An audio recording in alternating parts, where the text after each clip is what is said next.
Bon dia a todos. My name is Denis Pellerin. I am a photo historian and one of the curators of the Brian May Archive of Stereoscopy. Victor asked me to tell you about my favorite stereo. Well, actually, I'm not a collector, not really. I buy lots of images, but always because I have something at the back of my mind that tells me, oh, you can write about that. That's an interesting research. That's what I do. I research images. I want to know more about the people in the images and the people who took them. So my latest research is about those, a set of negatives. They are collodion stereo negatives taken in France in the late 1860s, and they show workmen outside their workshop. Actually, it's a blacksmith and his employees. And I want to know more about them, of course. I know where the photo was taken. I have an idea when it was taken, and I have a few clues as to who may have taken those images. And that's what I love. I just love researching. And one day, very soon, hopefully, there will be an article about those images and you can read about them. Thank you.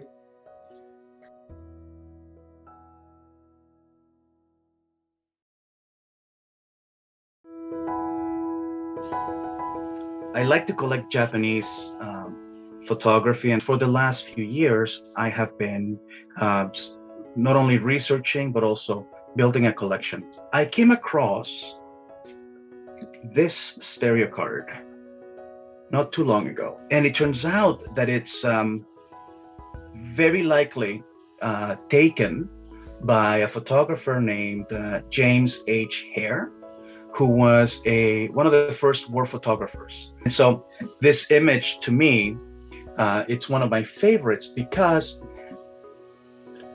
the men are not fighting. And the men are not fighting for a very good reason. The battle is over. And for this specific war, the Western photographers were kept back from the front lines on purpose. And they were only allowed to get that close after the battles were over, because the Japanese couldn't tell an American from a Russian or an Italian from a Frenchman. So I find that very interesting because this image is posed, is arranged. There's nobody to shoot at. But the other thing is there's a lot of information here that's modifying what you see. And I would love to be able to see a card produced in a language that I can't understand. And so it gives me a caption here as to what I'm looking at. And this one says, in the trenches at the Shaho, firing on the enemy from bomb-proof retreats in Manchuria. And so for me, it's not only the image that is being depicted that matters, what it's showing, right? Or what it's intended to make you think that you're seeing, right? It's an illusion, it's a magic trick.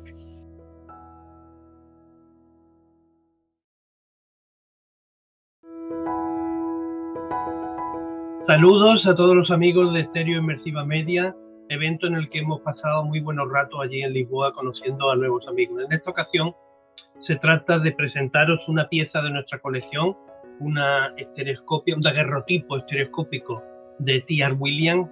Sabéis que T.R. Williams fue un fotógrafo que trabajó varios años en la London Stereoscopic Company, fotografiando la Exposición Internacional de Londres de 1851. Y bueno, que es un fotógrafo muy querido por los historiadores y coleccionistas de la fotografía como Brian May, que como sabéis resucitó la compañía, la London Stereoscopic Company, ¿no?